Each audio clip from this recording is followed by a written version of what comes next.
Good morning, Mr. Patil. Good morning. I'm on time today, right? Always good to be on time. I made a promise to myself I wouldn't be late today.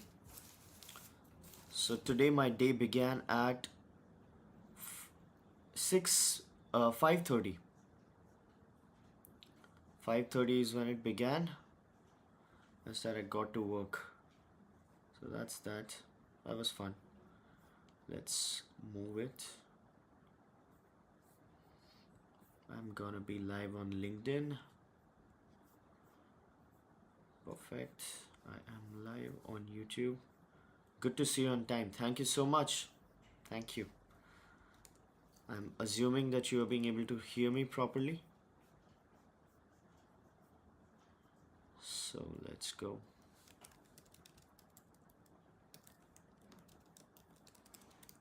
Just informing my folks on WhatsApp. 40th episode.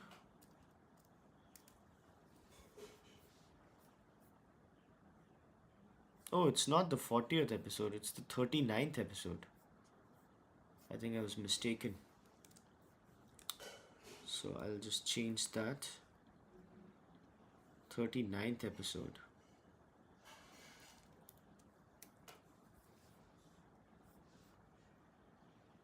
And the YouTube will be 39th episode. 39th episode. Save changes. Okay, got it. View on LinkedIn. We're live on LinkedIn as well. Just 1 second. Change it to. I think it is 39th. It is 40th episode, right? Shit, I'm confused about this. Just 1 second. I'll have to take a look at the number of episodes that have happened. 1 second. Content. Live. 39th. Yeah, it is the 40th episode indeed. So, I'm right. 40th episode. So, that goes to WhatsApp and LinkedIn as well.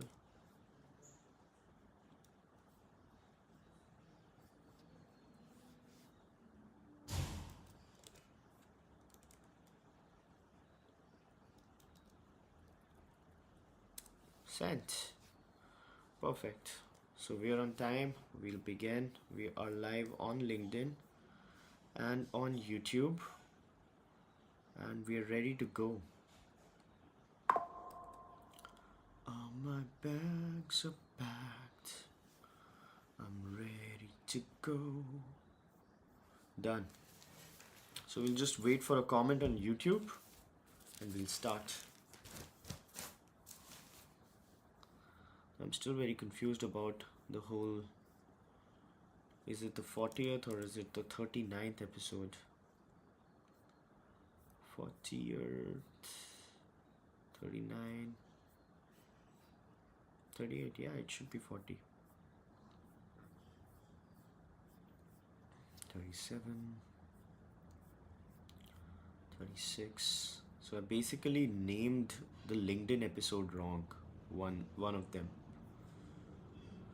Folks on LinkedIn, if you can hear me, say something. If you can hear me, say yes, we can hear you. And then we'll have the show that we deserve. Yes, it's that good. We deserve it.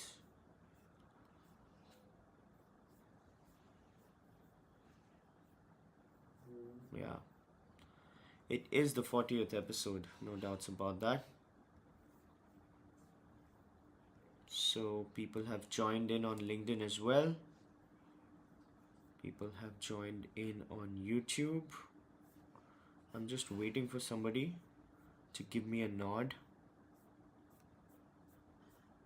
on LinkedIn so that we don't have that episode, right?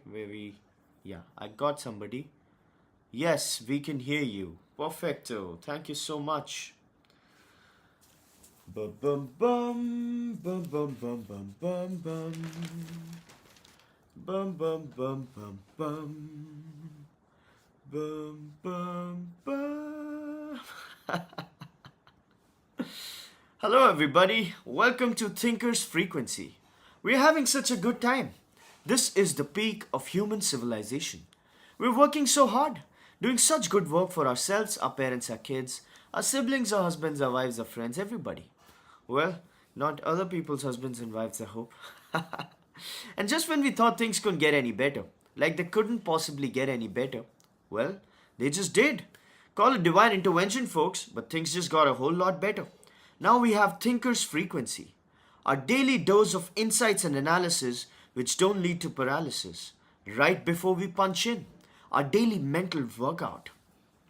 So let's continue with our journey of reading between the lines things that are especially interesting and important in the world of business and finance. Let's go!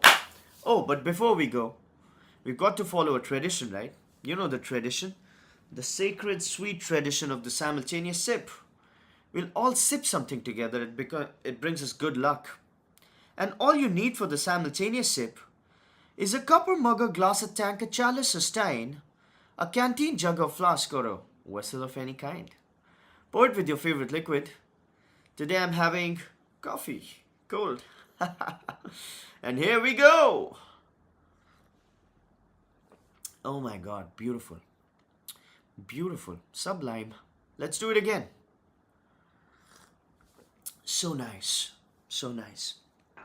You know what the simultaneous sip says, right? You know what the simultaneous sip says, don't you?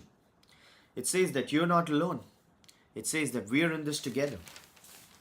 And that's such a beautiful thing to say. Speaking of beautiful things to say, Defense Ministry has approved acquisitions, Make in India acquisitions worth 1 lakh crore. 1 lakh crore is roughly 12 to 14 dollars billion. And they have approved those acquisitions. One are underwater drones.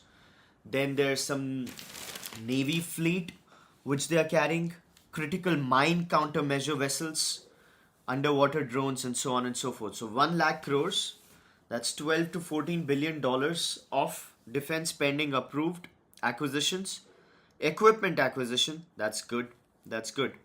If you're aware about the Indian defense budget, it's at $78 billion, roughly 78-80 billion dollars, and about 10 to 15 billion dollars of that, $10 billion of that goes into acquisition from Make in India. So this is Make in India indigenous acquisition.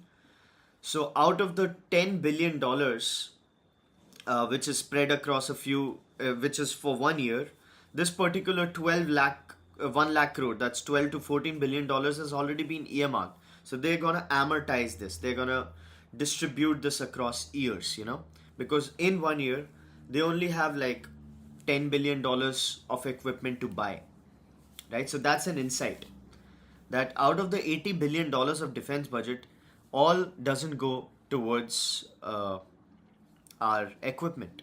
A lot of it goes to pensions of veterans. A lot of it goes to payments, salary payments. A lot of it goes to ops maintenance. Then there's the capital expense, the capital overlay, which looks at equipment. Now that capital overlay also has two bifurcations. One which goes to maintenance of existing, machinery, and then the acquisition of new machinery.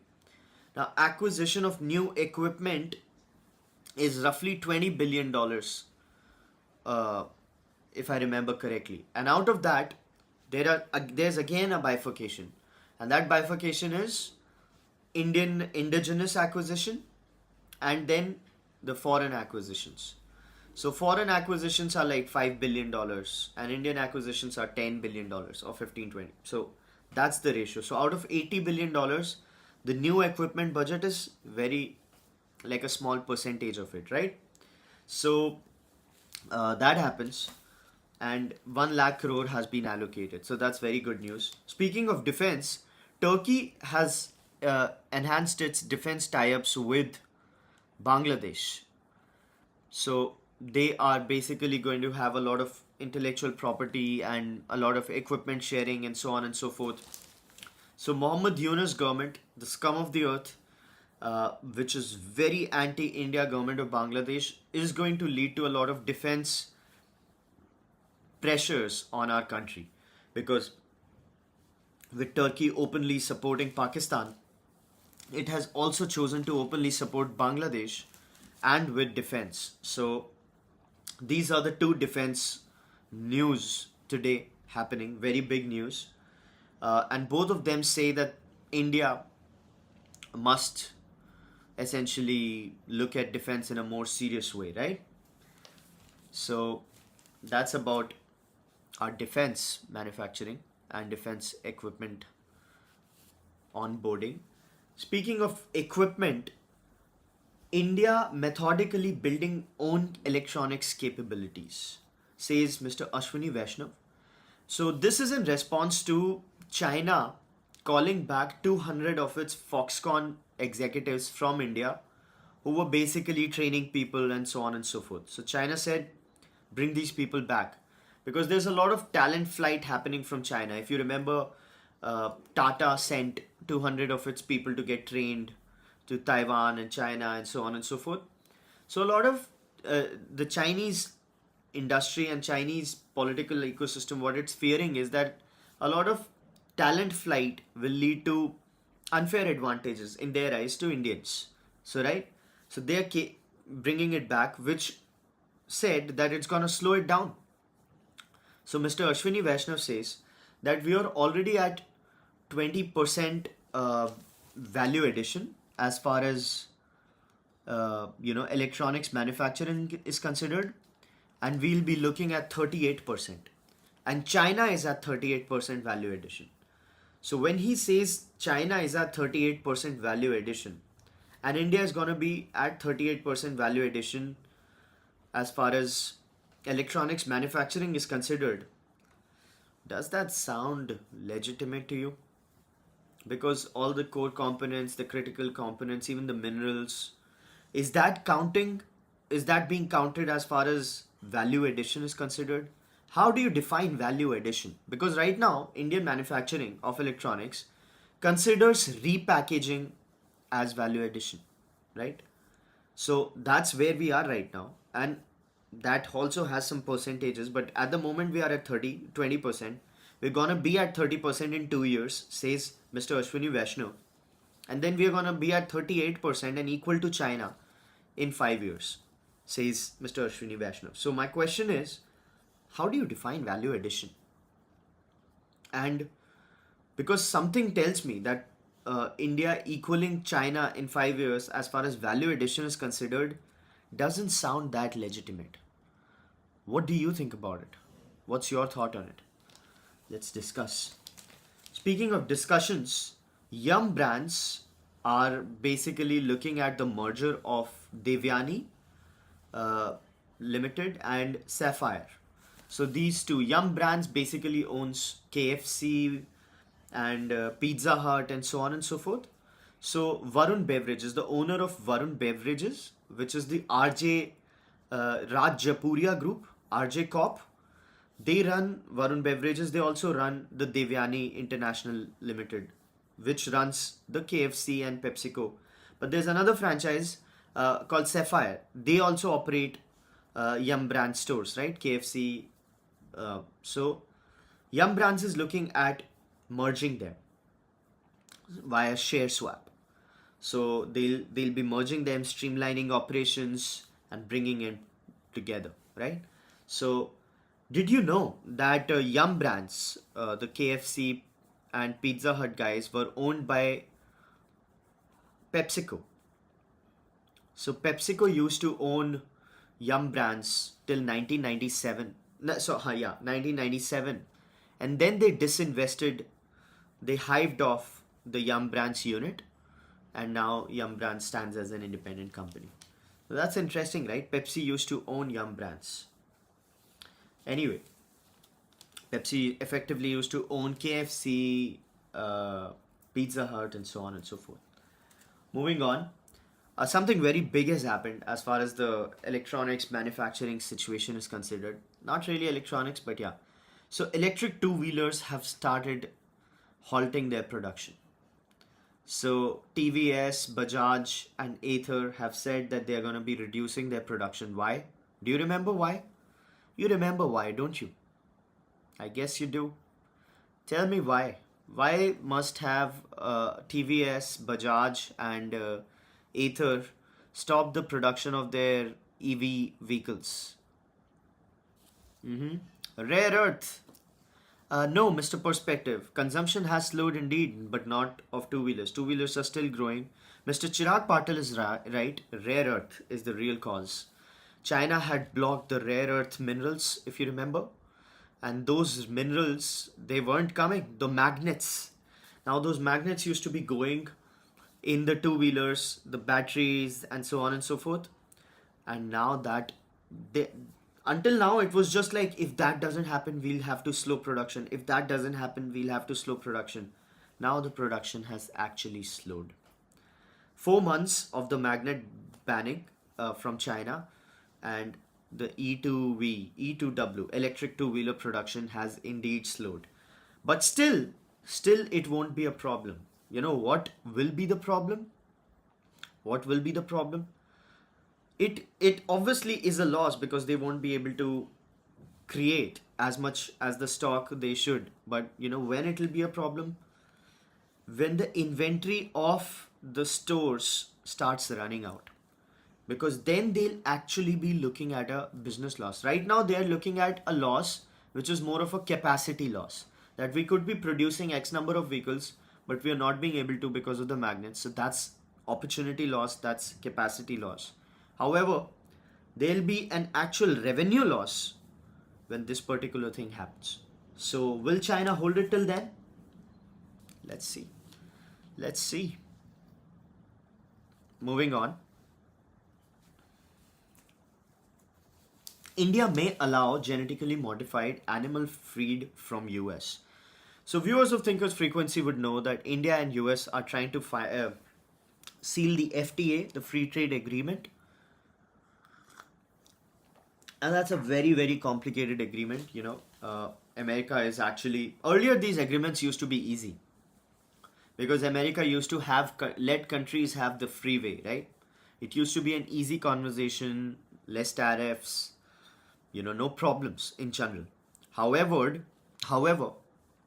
with this administration focusing on a trade deficit, America has become a very tough negotiator. So you viewers of Thinkers Frequency would remember that they've penalized Vietnam because Vietnam was essentially a second of China. So China used to send its stuff to Vietnam in different ways, and then Vietnam used to repackage it and send it to US. And everybody thought like Vietnam is an industrial powerhouse, they're a manufacturing powerhouse, but they were essentially just routers for China.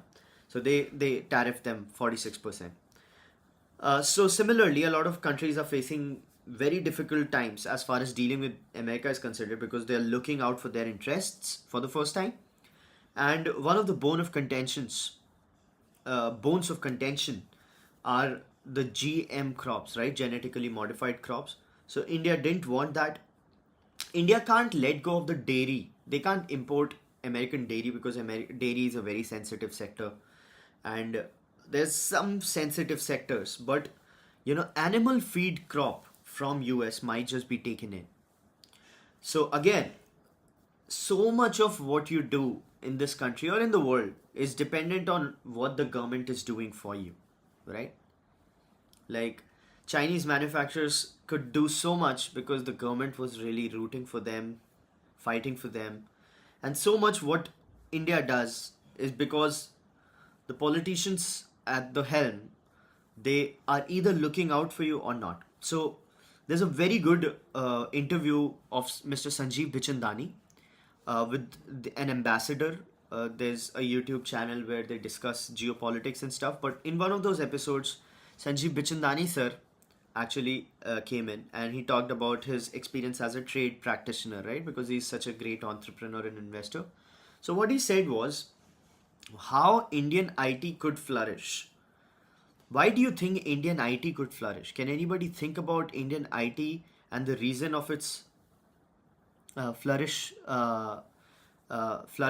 Hey, Mr. Sarthak Bhardwaj says, "Hey, good to join the Thinkers Frequency today. Loving the show. So sweet of you, Sarthak brother. He's my neighbor.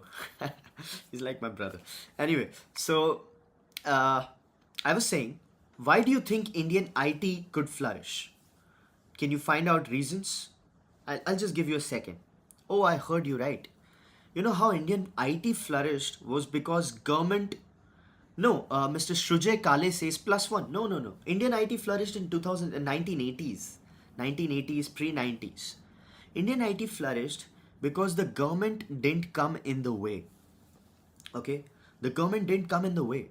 So the best thing, Babus could not figure out IT. Mr. Tushar Tiwari is right. So Indian IT flourished because Babus couldn't come in the way. The government couldn't come in the way.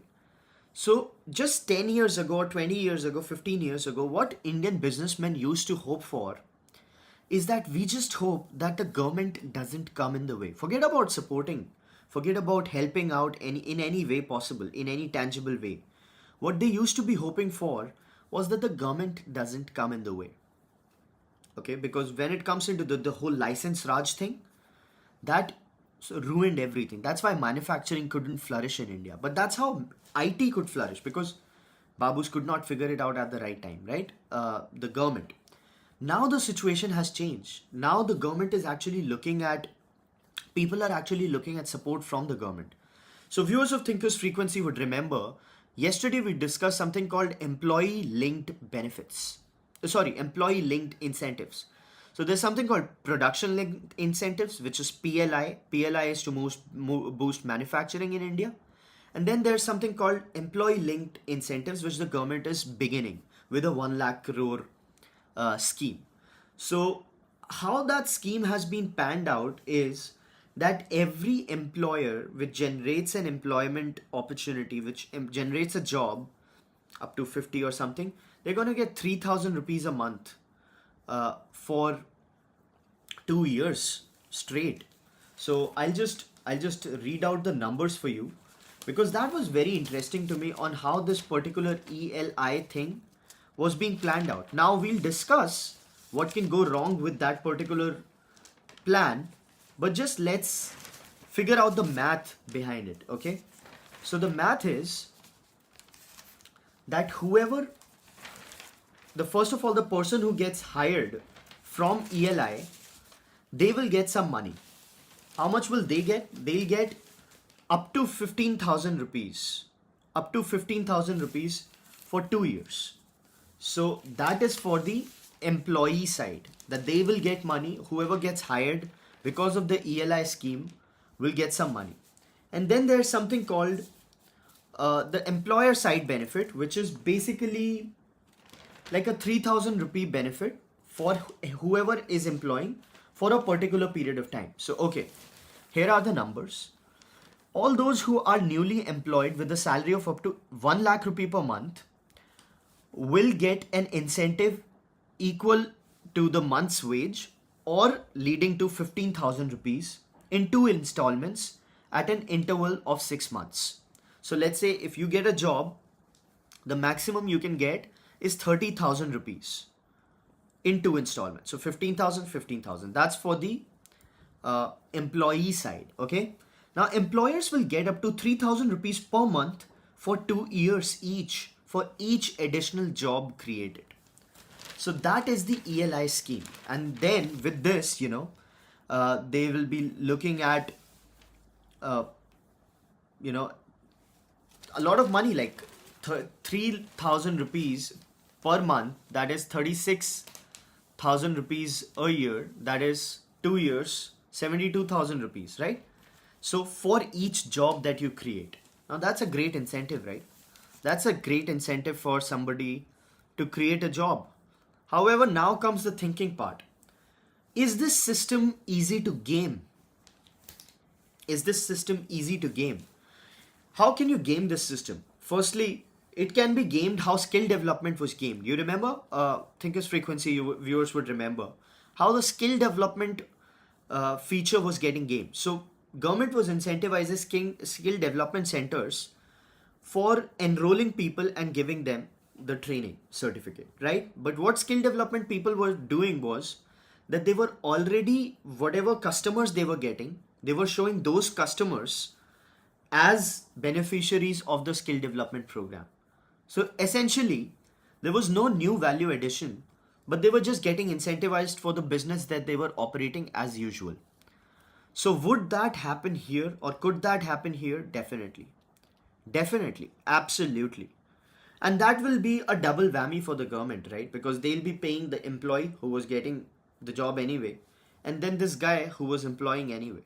How do you deal with these particular uh, problems is what policy making is all about. So that particular bit is not clear yet, but that's how the sentiment is changed. So now we expect, first, our expectation as businessmen was that the government shouldn't come in the way.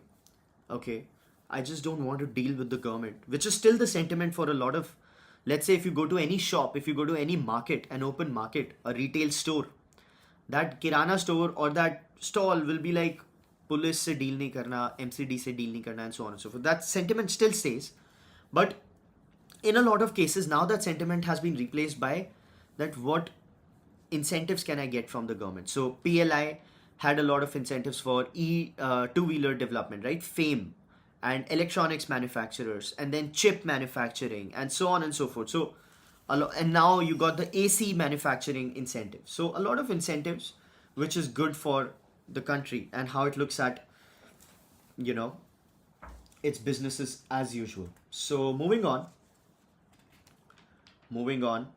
there's a huge controversy as far as Karnataka's chief minister's comment on COVID vaccines. He said that COVID vaccines are causing heart attacks, and then all the medical fraternity people have come that you're not a doctor, you can't say that, and so on and so forth. And we know for sure that COVID vaccines are not causing the heart attacks. Now the question is, how do you know for sure? We did a research and we found no correlation between COVID vaccines and heart attacks. So the question is, just because you couldn't find a correlation, does that mean there is no correlation?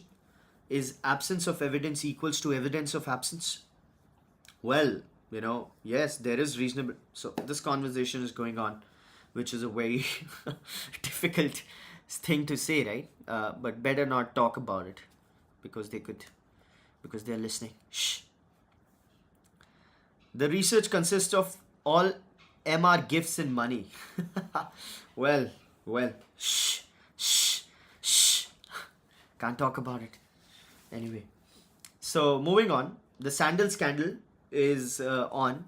Viewers of Thinkers Frequency would know that we talked about Prada having stolen the Kolhapuri chappal design and not even giving them credit. Now that conversation is extending. There's a PIL which has been formed. So PIL has been filed at the Bombay High Court, and they are basically talking about a GI code provision that enables some sort of suit on Prada. But people have said that GI code is not such a good, protection. You can't do that. So there should be a patent to be filed so that such future things are. So they say that we've already protected the Assam tea trademark, let's say, or intellectual property, or if not intellectual property, a brand or whatever you can call it, that legal property. We protected in a legal suit. So we'll do that here. We'll file a patent of some sorts. So that particular legal bit is going on. So industry body Maharashtra Chamber, which had first written a letter to Prada, thinks that this is a blessing in disguise because Prada can help. They think that protection under the GI law is not that strong at an international level. We have decided to initiate the process to get a patent as it offers a stronger legal protection than GI for all products that have GI registration.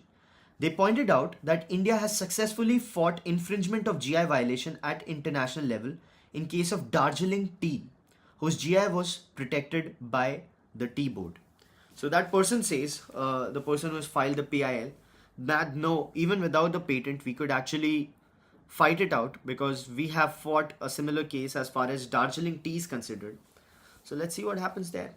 By the way, speaking of a big win, speaking of great, public outrage, the value of public outrage and how it leads to policy decisions, Delhi has reversed its ban on 10 to 15-year-old vehicles. Right? Yay! So we talked about it a lot. I wrote about it. We discussed it. We thought that was a terrible policy. Yes, the automotive sector needs to have some boost in consumption. Yes, the consumption is a problem. Yes, if consumption doesn't happen, the cascading effects of it is gonna blow things up. But that was no way to push consumption, right? Seems like the government has listened, and they are saying that it's impractical to implement that kind of a thing, so we'll not go ahead. So cheers to us, cheers to everybody. Mango exports have reached $20 million to UAE in 2024. So that's good. You remember the horizontal road thing we discussed, as far as the Gujarat road speech that we discussed? Little things that lead to big outcomes. Misho is filing a 4,200 crore IPO issue. It's gonna raise almost $500 million in the IPO, $500 million through IPO. Now the question is, what will be the valuation of Misho? What should be the valuation of Misho? And that bit is not clear yet. So this conversation will be a bit premature. We'll talk about Misho's valuation when it becomes clear that exactly what valuation they're looking at. So anyway, 4 banks bag bulk of UPI beneficiary payments. Yes Bank tops with 40%. So you know how UPI happens, right? So there's an app, let's say PhonePe, let's say NPCI, let's say whatever app, right? Google Pay. Now they have that @YBL, that's Yes Bank here, limited, or OK, whatever, ICICI, OK, Access. So those are the banks which are essentially processing the transaction. So they are giving the handle, the bank handle, right? Now the question is, Yes Bank was the leader when PhonePe began with the UPI thing. Yes Bank took it on. Yes Bank was at the frontier of the UPI revolution by tying up with PhonePe. Now my question to you is, what is the use of these banks providing this particular service to these companies? Can you think of it? Can you think of it? Because the money doesn't get deposited in their accounts, of course, right? They're just the intermediary handle through which it processes. The answer is, I heard you, something called the float income, right? You remember float income? The money which you have, but the money which you don't own. It's like insurance companies. They keep taking premium from you, and one day, if something bad happens, they have to pay all that money back. So the money which they get in premiums is not the money they own or the money they've made in profits, but the money they have as far as float is considered. So this particular business is good for the float of banks. So Yes Bank is at 40% of this. And the source of these transactions, which one is the highest? Can you guess which must be the bank which must be leading to most number of forward UPI transactions? So that's a thinking question. The thinking question. Well, you did well again. SBI. Why SBI? Because SBI has the highest number of bank accounts. So the highest number of bank accounts will obviously lead to highest number of inward transactions, right? So 25%. That's interesting, right? That's interesting. Soham Parekh moonlighting scandal shakes tech industry. So there was this Indian techie, Soham Parekh, who was working at 4 companies at once, tech companies, and all of these 4 companies had hired him and he was making money. So one of the founders, what they did was they actually found out and they wrote about it on Twitter. And then the whole thing got snowballed into a viral movement where people who had hired him before and fired him before, they also came forward. And then people who were currently having him on their payroll, they fired him. And then he was like, have I sabotaged my career and so on and so forth. But then he got defensive that you don't know the whole story. And no matter what story he comes with, the point is that moonlighting is trouble. And the fact that he was working at 4 companies at once is extraordinary. I also had a case where our employee was also moonlighting. So I think I should have written a tweet about him, right? Who knows? Who knows? Anyway, moving on.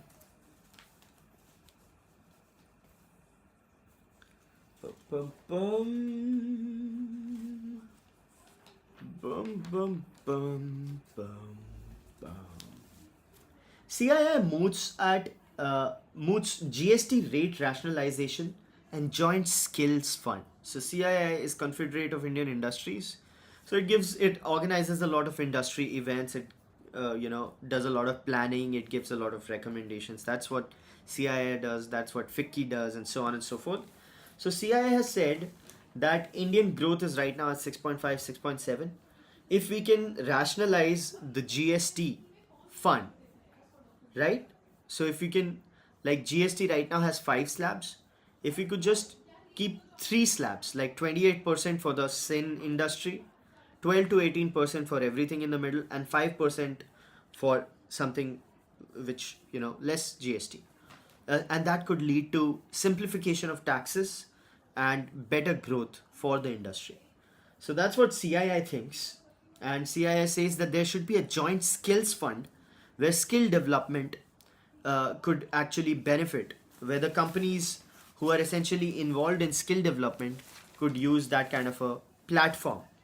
Now the question is, this makes total sense, by the way, because viewers of Thinkers Frequency would know that 52% of people have just graduated and from primary, and 10% have secondary education, right?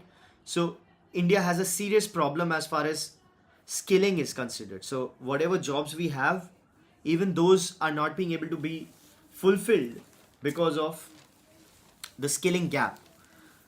But isn't government already doing the ITI thing?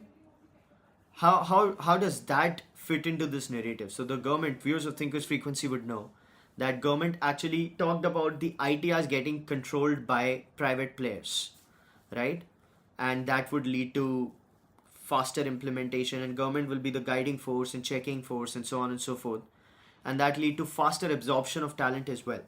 So is CII talking about aiding that particular thing with extra money? Yeah, that makes sense. So CII pitched for rationalization of GST, reduction in tax litigation, establishment of a joint skills acceleration fund between public, private and CSR, and introduction of capital support for scheme for small and medium businesses. So a lot of these things sound very, generic, because that's obvious, right? That's obvious. What else are you going to do? Taxation simplification, skilling, and so on and so forth. Not very specific, I'd say. Anyway, Niti Aayog is looking at chemical industry OPEX scheme and faster green notes. So Niti Aayog wants the chemical industry of India, chemical manufacturing industry of India, to have a boost, because currently India's chemical manufacturing value chain, India aims to become a global manufacturing powerhouse with a 5 to 6% of global chemical value chain by 2030, compared to 3 to 3.5% right now. So India is at 3 to 3.5% right now, and it wants to go up to 5% in the chemical manufacturing value chain. And if it does that, it will lead to an export value of $35 to $40 billion with 7 lakh skilled jobs. Every industry is important. So what they're trying to do is an OPEX scheme where they essentially Now, capex scheme is different from an opex scheme, right? Capex scheme is capital expense, where you actually, where somebody sets up a factory or you make a road. Opex scheme is something like a PLI or ELI, I can say. So opex scheme is something that helps with the operations expense, right? So, including a scheme to support operational expenditure, fast tracking environmental clearances, and targeting negotiations for the sector in the FTA. So, the government is trying to negotiate for the chemical guys in the FTA while also giving some sort of OPEC scheme launch. That's okay. That's nice. That's nice, right? That's interesting. What's interesting is that Macquarie has cut Indus Ind stock price target by 25%. So Indus Ind was in a big controversy recently. You remember why? Viewers of Thinkers Frequency would remember why, right? You remember why? Oh yes, I heard you. You do remember. So Indus Ind was essentially indulged in fraud of derivative in the derivative sector, where they were essentially forging transactions to cover for the forex losses they made. So what people used to do is, because Japan had negative interest rates or zero interest rates or whatever, people used to borrow in Japan and then convert it to rupees, and then rupee used to rise because of whatever interest rates and so on and so forth, and then they used to return Japan money, and then in the middle what they used to get was the spread. That's like the layman explanation, or a simplistic explanation. But what ended up happening was Japan ended up raising its interest rates in 2021, or let's say 2023. Was it 2023 or 2021? Anyway, in a few years, just a very recently, that led to the losses of this particular segment, right? So the spread got, and then these people essentially indulged in some sort of reporting fugazi, which led to IndusInd booking a 1600 crore loss in one quarter, then 2000 crore loss in another quarter, and then people are saying that these people are screwed. We also discussed how IndusInd and Hinduja family, the fact that IndusInd is a Hinduja family company, shouldn't surprise anybody. That they are indulged in any sort of fraud, right? You remember that story of Hinduja family trafficking maids to Switzerland and making them work for 18 hours a day, minimum wage, keeping them in bunkers and keeping their passports, and so on and so forth. So we discussed how nobody should be surprised at that, right? So that was interesting. Anyway, reality rally may have peaked. Go for stock specific bets, say analysts. Now, analysts are saying this right now, but we've been talking for 40 days about how the reality sector is overheated, and then it's gonna look at some sort of slowdown, right? So now stock analysts are saying that the reality index has slipped 4.5% this year in 5 days, and in this year it has slipped a lot, while the Nifty has grown 7%. So I'll just read the real number. Nifty reality index is down 8.5% in 2025 compared to 7% gains for the benchmark Nifty. So we talked about this, right? Nobody should be surprised. How great is this, by the way? How great is being ahead of the curve, like almost all the time? I wish somebody could make our clips, like whatever we've spoken about, whatever we've discussed in the previous videos, just bring it, cut it, and then in one video where you show like this is what we said and this is what happened, this is what we said, this is what happened. That'll be so amazing, don't you think? Anyway, moving on. There's something called yesterday there was a report which said that Indian equities could be looking a little frothy, right? Because no matter how good the Indian economy is and whatever, the valuations of the Indian stocks are essentially peaking, and earnings aren't supporting that peak, right? So we discussed, earnings would have to support that peak, because if earnings don't support that peak, the stocks will look overvalued. If stocks will look overvalued, they'll be risky, they'll be fragile. But then we also talked about how India is the only green market right now, right? The only emerging market, which is growing at such a pace and which is showing signs of growth and so on and so forth. So apparently BlackRock agrees with that. BlackRock has written today that India growth prospects robust justify high valuation. They say that Indian valuation is justified the stocks because India is the only essentially what we talked about. Like, amazing, right? Amazing. Amazing, as a Britisher would say. Amazing. Anyway, fresh loan spreads widen in May as banks look to save on margins. So viewers who thinkers frequency would remember how we talked about the net interest margin thing. Net interest margin thing. Do you remember that? Do you remember the net interest margin thing? I am sure you do. Oh yes, I heard you. Yes, you do. Net interest margin for a bank is the interest rate at which it lends to customers and the interest rate which it pays to the depositors for putting in the money, right? And we talked about RBI when it reduced its interest rates, banks lending interest rates will have to come down, right? But if it comes down, the deposit rate will also have to come down, because if deposit rate stays here and lending rate comes down, the net interest margin gets thinned out, right? So that's exactly what's happening. So what these guys are doing is that they've they've not reduced the lending rate so much, but they've started reducing the deposit rate a little more. Just as we thought, you do you remember that the whole net interest margin conversation, that net interest margins will be hurt of the banks because people are not depositing money in banks anymore. They prefer to invest in equities, they prefer to invest in index, and so on and so forth. So deposit base is already crunched, right? Deposit base is already in trouble, and banks cannot further reduce deposit rate because then FDs or deposits just become unattractive for people, right? They just wouldn't think about keeping their money in the bank, right? And if that happens, bank will have liquidity concerns, right? So what these people are doing is exactly what we thought they might try to do, that reducing lending rates slowly but reducing deposit rates a little more slowly so that their net interest margin survives. So what public sector banks raised spreads by 6 basis points, and private sector banks led the increase, widening spreads by 34 basis points. Basis point is 0.001%.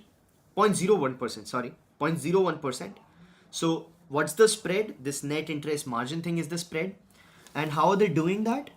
So they essentially decline. Public sector banks saw a decline of 2 basis points, while private sector banks also witnessed a 2 basis point increase. So as of May, outstanding lending rates across banks dipped marginally by 1 basis point month on month. Okay, so interest rate they decreased by 1 basis point. However, the deposit rate, I'll just tell you what the deposit rate has been decreased by. 1 second. Across bank outstanding, the real private banks PPS rise, this. Just I should have underlined that. So 1 second.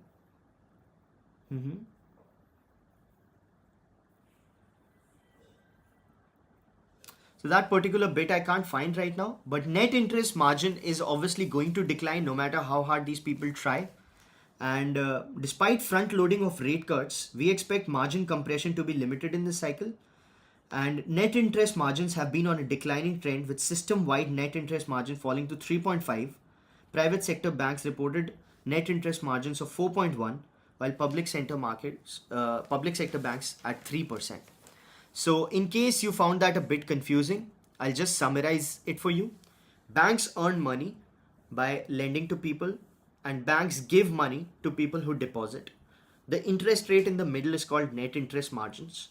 What the problems with which banks had been facing was that there was a decline in the deposit base because people were investing money instead of just keeping them in banks. And the lending was also a problem. right? Because not a lot of lending activity was happening. So what RBI did was it reduced its lending rates so that banks could lend at a cheaper rate. That's the way to spur economy. Because if people can avail cheaper loans, economic activity is spurred, right? Banks, businesses take loans, they hire people, people hire, they spend, the whole consumption cycle. So when RBI brought down the interest rates, the banks were in dilemma because with the falling down of interest rates, they will have to reduce their lending rates. But if they reduce their lending rates, uh, their net interest margin would fall. Why? Because they can't reduce the deposit rates by too much because people are already not depositing money. But in any case, that's going to happen, right? So deposit rates are going to come down, albeit a bit slowly. Lending rates are going to come down even more slowly. So they're going to preserve the net interest margin as much as they can, right? So I hope that explanation was simplified.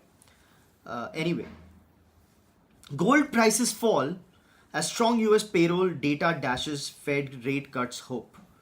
Gold prices fall. Hey people, viewers of Thinkers Frequency, do you remember what we talked about? Gold fell 1%. Do you remember?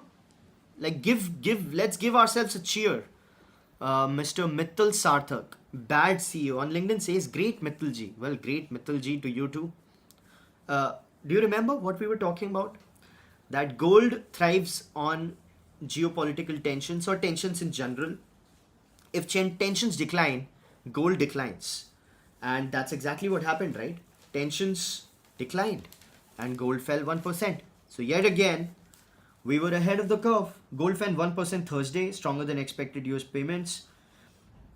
Federal Reserve is unlikely to cut interest rates as early, denting the metal's appeal, so on and so forth. So RBI yet to buy gold in FY26 may step in when prices dip even further. So expect more decline as far as gold rates are considered because RBI is looking at holding it a bit more, right? So anyway, moving on. People are saying, the research is, as we all know, premium products are selling a bit more, but entry-level products are not. So even that's true for cars, that's true with electronics, that's true with appliances, that's true with even real estate. So there's a huge report on that. Premium products add to the vibe in Indian homes. Low-end middle income consumers continue to circumspect on buying to entry to mid-segment. Prestige pick, 45,000 plus smartphones share in total market, poised to touch 14%. So 45,000 plus phones, 14%, up from 3% in 2020. So in 3%, it was just, in 2020, the 45,000 smartphone, which is like a premium smartphone, was only 3% of the whole market, right? Now it's 20%. 14%. Two reasons happen. This grows and the entire pie doesn't grow. So either everything grows together, right? Or something like the entire market doesn't grow, but just this part grows. So that's exactly what happened. 39% share of vehicles priced over 10 lakhs. And so on and so forth. So real estate is also facing the same things. Homes above 1 crore made up 50% of the sales in the first half of this year. And buyers are 30% rise in the luxury homes. However, the small homes not selling as much. So that's that. Jio may outshine Airtel in June quarter revenue growth, right? But Vodafone, as always, is going down. It's going down. Unable to fly higher in India, Emirates soars elsewhere. So Emirates and Indian airlines industry were looking at difficult conversations, right? Because in 2014, India and the Emirates had agreed on 65,000 seats cap as far as both of these airline routes were considered, right?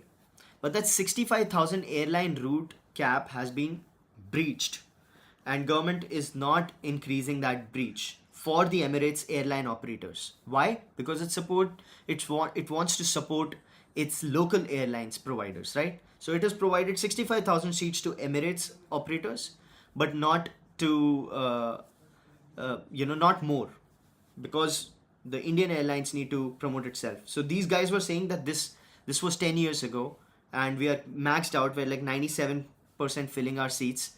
You should increase it. But the government is not really keen on it. So they're saying that we're not looking at India anymore like that. We'll just look at elsewhere, because that's what you can do. So speaking of things people can do, maker of Bira Beer rejects senior leadership in bid to brew profits by year end. So Bira is a beer company funded by VCs, and as of now, it's made like serious amount of losses, like thousands of crores of losses. So essentially, VCs have been paying for your beer. If you've been buying from Bira, they've been selling at a loss, and you've been getting free beer.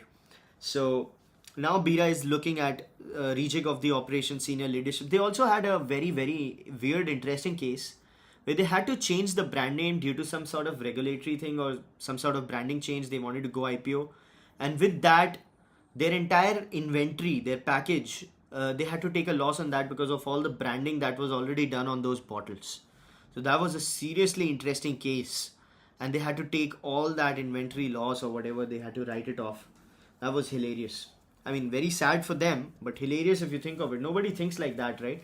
That we're gonna have this name change for whatever, you got to convert to a private company, but a public company or whatever.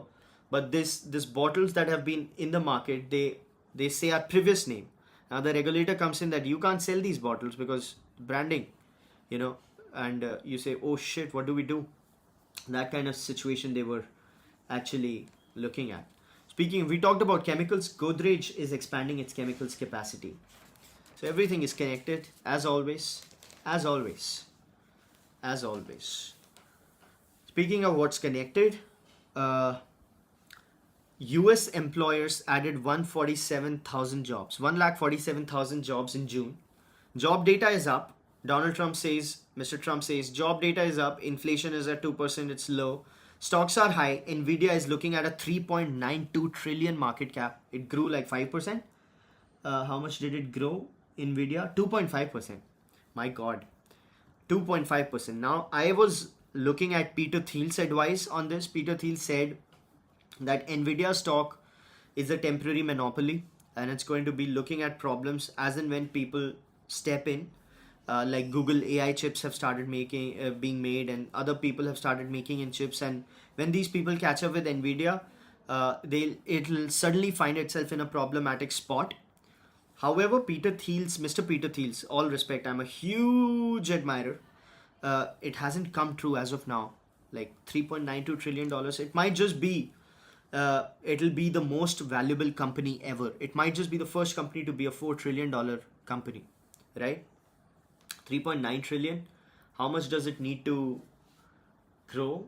No, 20%. That'll be hard, but you never know. So speaking of what you never know, Jakarta is also trying to secure a deal with US, the trade deal, $34 billion play. And investments in US. So Indonesia will be investing $34 billion in US. And, so Indonesia will also be looking at this the US trade deal, FTA, and they're going to look at signing. Mr. Tushar Tiwari says Google does have TPU for AI. Not sure it's not well marketed. No, it's well marketed. So OpenAI, I guess, took some Google AI chips. It's not about marketing. It's about NVIDIA's product is miles ahead of everybody right now. It's just miles ahead. And that's a problem, right? So nobody's able to catch on that particular thing.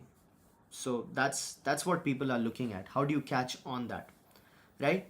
Speaking of catching on, China's military-civil fusion is just like America's military-industrial complex, says a researcher, professor at history at Rutgers University, Camden.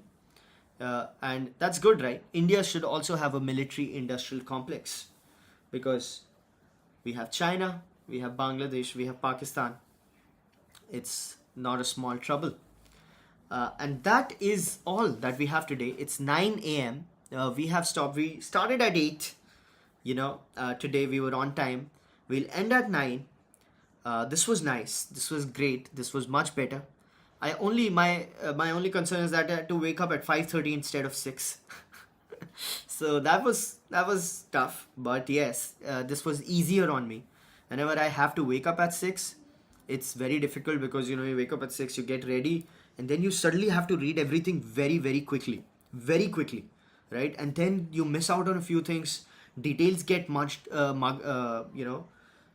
cobbled together, and that's very difficult. Speaking of details, yesterday's video had a question. So people watch our broadcast after the televised times, repeat broadcast, let's say. So they had a question that why doesn't Maruti just hive off its small cars unit, right? Somebody wrote that comment, Mr. Prathamesh. So probably the uh, you know, the regulation wasn't clear.